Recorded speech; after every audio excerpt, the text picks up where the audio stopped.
Oke, kemudian dari Syahril Adiputra, ya, pertanyaannya parameter apa yang menjadi patokan suatu usaha skala kaki 5 untuk merekrut karyawan? Wah, kaki 5, oke, rekrut karyawan. Wah, berat juga nih pertanyaannya. Rekrut karyawan walaupun Anda kaki 5, walaupun Anda bisnisnya kecil, ya. Mungkin syaratnya bagi saya adalah Anda pertama harus paham dulu, mau dulu, ya. Yang harus tahu apa yang akan dilakukan oleh orang yang mau Anda rekrut ini. Jadi kadang-kadang kita mau rekrut orang, mau ambil orang, tapi kita sendiri nggak tahu orang ini mau kerja apa sih. Nah, kalau itu aja Anda nggak tahu, bagaimana Anda mau cari orang yang tepat. Jadi pertama tahu dulu apa yang akan dikerjakan, baru Anda cari orangnya untuk mengerjakan pekerjaan itu. Nah, kemudian tentunya kita harus melihat nih pekerjaan ini membutuhkan profil orang seperti apa. Misalnya, kalau dia harus jadi kasir, kita tahu dia nggak bisa matematik dan nggak bisa berhitung, ya jangan diambil orang yang nggak bisa berhitung dong untuk kasir, kan gitu ya. Kalau dia nggak teliti, ya jangan dong dia jadi kasir. Kalau dia mau jadi misalnya waitress, kalau dia nggak ramah, dia nggak bisa berkomunikasi dengan ininya, ya ngapain kita mau ngambil itu misalnya ya. Jadi paham dulu apa yang harus dikerjakan, baru dicari profil yang cocok untuk itu. Oke, dan Dena Yu Endah, uang usaha masih bercampur kebutuhan rumah tangga. Waduh, susah banget mau menganggarkan. Kira-kira bagaimana? Saya nggak tahu. Itu kan disiplin masing-masing dong. Nah, saya juga cerita sama Irna tadi itu. Kalaupun kita belum bisa memisahkan 100%, ya, minimal Anda harus mencatat semua pemasukan, semua pengeluaran. Jadi kalaupun misalnya gini, katakanlah Anda campur nih, lalu ada uang bisnis, ada uang yang sesudah penjualan gitu ya. Nah, sesudah penjualan, kemudian Anda ambil nih untuk belanja rumah tangga ya. Jadi kita misalnya ambil uang yang dari bisnis untuk rumah tangga, nggak apa-apa ya, tapi dicatat nih untuk apa gitu ya. Sehingga kita paham nih uang ini keluarnya di mana. Yang susah itu kan uang masuk misalnya 1 juta hari itu, tiba-tiba kita lihat cuma 500. Nah, kita nggak tahu nih kemana uangnya. Nah, ini yang susah kan. Padahal kita perlu untuk melihat sebetulnya data-data biaya, pemasukannya dari mana. Dan jangan kalau bisa ya, kita harus memahami biaya kita. Kita harus memahami juga pendapatan kita. Jadi pencatatan itu penting walaupun sederhana ya. Jadi kalaupun harus campur, tapi usahakan nanti dipisahkan betul uang keluarga dan uang bisnis ya. Siapa lagi nih? Coba Rizky Akbar Dian ya. Pertanyaan 1, bagaimana cara menghitung gaji karyawan yang menarik bagi mereka namun tetap profitable bagi kita? Oke, mungkin harus belajar khusus ya ini ya. Karena ada cara-cara bagaimana kita menyusun ya remunerasi atau kompensasi untuk karyawan kita ya. Tapi intinya begini bagi saya ya. Yang secara prinsip gini, kalau memungkinkan fix cost-nya, biaya yang fixnya itu rendah, tapi kita berikan lebih banyak yang variabel, misalnya insentif, bonus, tapi tergantung ke performanya dia gitu. Jadi sehingga apa? Kalau misalnya penjualan tidak ada dan segala macam, maka biaya kita kecil. Tapi kalau misalnya bisnis kita bagus, dia juga dapat lebih besar. Nah, fair dong kalau menurut saya sih, nggak ada masalah sih. Jadi itu caranya, tapi kalau mau lebih detail, banyak sih. Ada teori compensation and benefits yang bisa dipelajari. Kalau nggak salah nanti Smart Plus akan ada tuh workshop, nanti coba lihat ya. Saya bergerak di bidang jasa, oke. Gaji karyawan 11-13% dari omset tergantung. Kalau bisnis Anda kecil, ya normal. Tapi kalau bisnis Anda sudah besar, ya 11-13% dari omset Anda itu adalah untuk gaji, itu besar sekali. Ya, tapi tergantung kembali tadi itu seberapa besar bisnis Anda. Ya. Kemudian kedua, Rizky, jika net profit kurang dari 38%, oke, misalnya 30%, apakah bisnisnya masih sehat? Wow, kalau net profit, kalau betul-betul net profit itu benar, nah ini catatannya benar nih ya, itu besar loh. Iya, net profit itu berarti Anda sudah bayar pajak ya. Anda sudah bayar kalau ada utang berarti Anda harus bayar bunga misalnya atau ada bagi hasil gitu ya. Jadi kalau tadi itu, kalau 38% itu bisnis luar biasa. Ya kan itu. Jadi saya ragukan ya, apakah betul net profit Anda itu 38%. Nah, apakah benar misalnya Anda menghitung cost of good atau HPP Anda? Apakah sudah benar Anda masukkan semua biaya yang harusnya dimasukkan? Ya, itu cek dulu ya. Jadi saya belum bisa jawab. Ya, kalau Anda tanya 30% itu sehat atau tidak? Oh, sehat banget. Saya mau dong bisnis kayak gitu.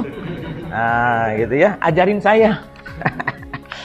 Oke, Rizky, sudah pajak dan depresiasi, Pak. Kemarin diajari Coach Taufan. Oh, Coach Taufan yang ngajarin. Wah, kalau itu saya percaya. Iya. Oke, bener nih. Saya mau lihat bisnis yuk. Oke, apa ya bisnisnya tadi itu ya? Rizky itu apa tadi? Saya cek dulu. Oh, jasa. Oke, jasa ya. Mungkin ya. Saya pikir nih bukan jasa. Sorry ya Rizky ya. Apalagi Coach Taufan sudah membantu. Nanti dimarahin saya sama Coach Taufan. Tapi coba tanya dulu sama Coach Taufan. Udah masuk semua nggak biayanya ya? Oke, berikutnya. Siapa lagi? Lianovita. Ya, bagaimana cara menentukan honor layanan jasa untuk tim? Pertama, benchmark. Yang pantas itu berapa sih? Ya. Kalau misalnya Anda punya karyawan nih dengan restoran lain bayarnya misalnya 2 juta. Misalnya. Lalu Anda membayar 5 juta. Ya bagus sih untuk karyawannya gitu. Ya tapi untuk kita sebagai bisnis ya bisa-bisa jangan-jangan kita kalah nantinya ya. Bersaing dengan mereka karena cost kita menjadi lebih tinggi ya. Kita harus pertama membenchmark dengan bisnis yang sama. Kira-kira berapa sih mereka membayar karyawannya.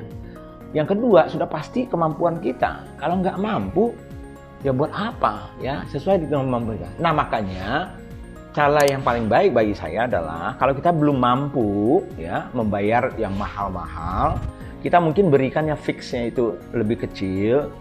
Nggak apa-apa bagi hasilnya, artinya kasih insentif, bonusnya, nggak apa-apa kan itu. Karena orang kita kan takut nih, wah itu kan bagian saya itu. Nah, kalau begitu ya nggak maju-maju, Anda akhirnya dapat orang-orang yang nggak berkualitas.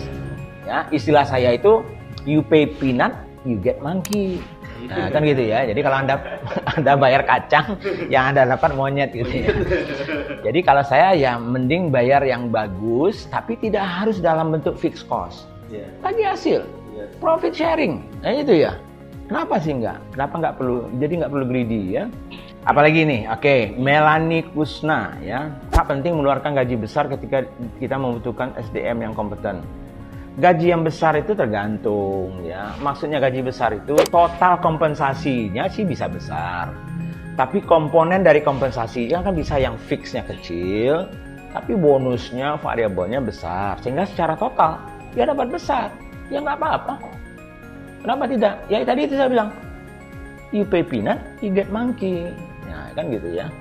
Sorry ya, saya agak sedikit gitu. Oke. Pertanyaan, jika kita sudah, Melanie Kusna, jika kita sudah menetapkan SOP, bagaimana cara kontrolnya saat kita belum ada supervisor? Apakah kita sebagai owner harus merangkap sebagai supervisor? Yes. Owner itu Chief Everything Officer. Nah, ya, jadi kalau Anda cuma punya 2-3 orang, ya lakukan semuanya. Ya. Saya sampai sekarang, walaupun saya pernah jadi CEO perusahaan asing, perusahaan besar, di kantor saya di Bellagio itu, saya buka kunci sendiri, saya ngetik sendiri, saya tidak punya satpam, nggak punya apa-apa, ya. Jadi, ya kalau kita harus melakukan, ya kita lakukan. Buat apa? Gini ya, ngapain? Karena kita owner, nah, jadi harus cari supervisor. Lah biaya lagi dong, ya kan gitu, ya. Oke, Kurimu Cake, karena masih merasa belum bisa memberikan sebuah culture kekayaan. Bagaimana belajar untuk memberikan, menularkan hal yang positif ya ke karyawan. Wah, itu banyak sih Anda bisa belajari ya. Bisa belajar berkomunikasi dengan baik, bagaimana belajar skills menangani orang. Nah, itu sebetulnya sudah mulai bisa. Bisa seminar ada yang bagus-bagus ya, workshop juga ada saya lihat ya. Coba lihat nantinya workshop yang mana yang bisa Anda ikuti. Kurimu Cake bertanya, saya selalu menggunakan Insta Ads dan endorse dari food blogger. Dan konten-konten IG saya juga percantik. Oke. Tapi penjualan kok nggak bagus-bagus ya. Tetap aja nggak stabil. Saya menerapkan konsep Ghost Kitchen. Produk saya adalah kue dessert. Jadi sudah ada ads, ada endorser dari blogger, konten-konten sudah dipercantik. Kenapa jualannya nggak stabil? Ya banyak faktor, kan bukan itu aja faktornya ya. Kalau makanannya nggak enak, mau pakai endorsernya siapa aja, mau Ronaldo kayak, mau siapa, David Beckham kayak, dan segala macam, itu tidak belum tentu ya. Oke, jadi maksudnya gini, maksud saya adalah banyak faktor yang membuat bisnis kita atau penjualan kita itu naik. Itu tidak hanya soal Anda pasang ads. Kalau ads-nya nggak tepat, dengan sasaran tidak tepat, nggak ada gunanya. Mau pakai blogger pun, kalau bloggernya nggak tepat dengan pasar yang Anda punya, juga mungkin nggak bagus. IG dipercantik, maksudnya apa? Kan itu ya. IG-nya bagaimana? Engagement-nya seperti apa gitu ya. Nah, jadi ini yang kita harus lihat dulu. Jadi belum tentu memang kalau kami yang pernah belajar Smart Business Map, kita cek kembali kesehatan bisnis kita itu melalui 12 pertanyaannya itu. Mulai dari misalnya what is the problem you are trying to solve, target marketnya sudah tepat atau tidak, ya, solusinya itu apakah memang benar itu yang dibutuhkan, ya, dan segala macamnya, ya. Jadi itu yang perlu dicek, sehingga bukan hanya soal marketing, bisa juga ya karena produknya, karena tidak memberikan solusi, tidak dimaui. Ya, ingat yang paling banyak gagal bisnis itu karena produk atau jasanya memang tidak dibutuhkan orang atau tidak tepat. Ya, itu yang jadi persoalannya ya. Oke, Pak Budi, bagaimana sih caranya biar keluar dari perang harga? Kalau seumpama kompetitor kita investornya gede dan sering bakar duit. Oke. Perang harga itu ya bagi saya sih, kalau Anda nggak punya yang lain, nggak ada value-nya, brandnya belum ada, istilahnya brand saya itu bukan logo ya, bukan nama dan segala macam. Saya dimarahin Pak B nanti. Nah, maksudnya brand itu apa sih? Anda value yang Anda berikan ke konsumen Anda itu ya. Kalau Anda hanya menganggap bahwa saya jual murah, ya Anda perang harga. Akan ada orang yang lebih kuat lagi perang harga. Jadi sampai kapan habisnya? Jadi caranya menurut saya adalah jangan sampai hanya mengandalkan perang harga. Gak ada gunanya.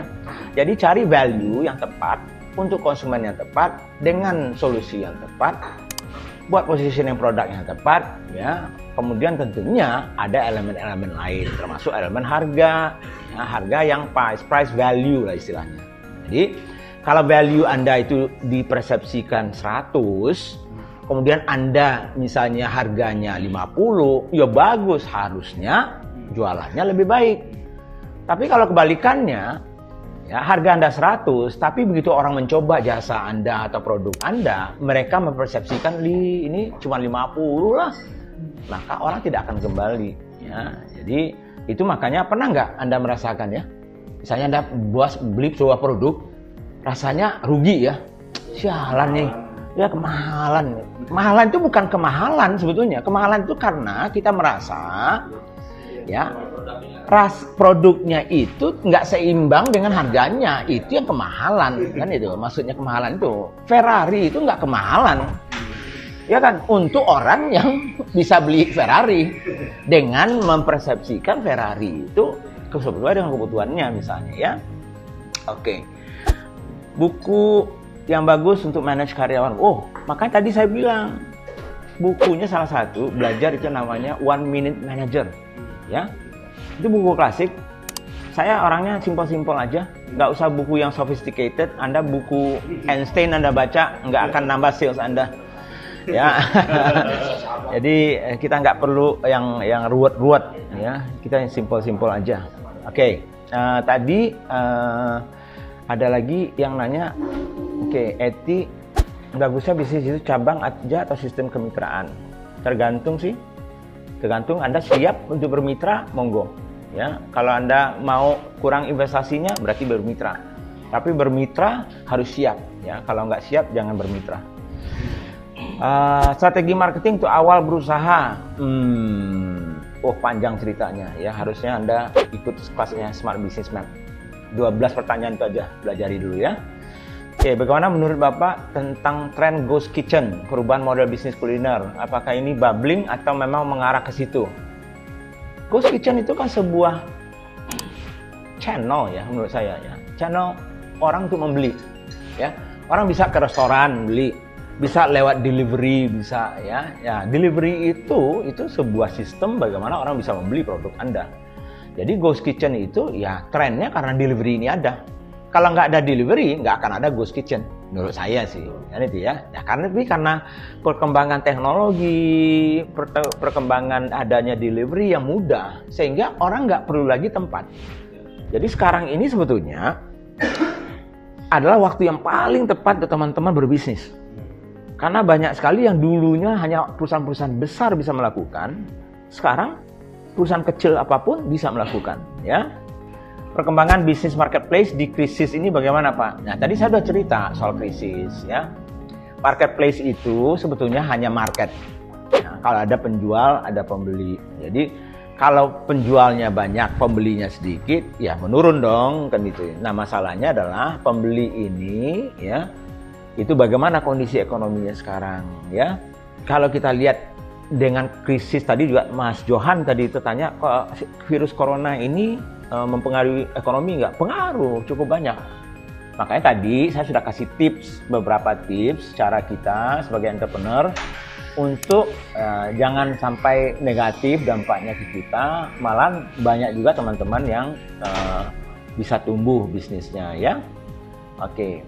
Cara strategi marketing untuk awal bisnis. Sebetulnya prinsipnya simpel aja.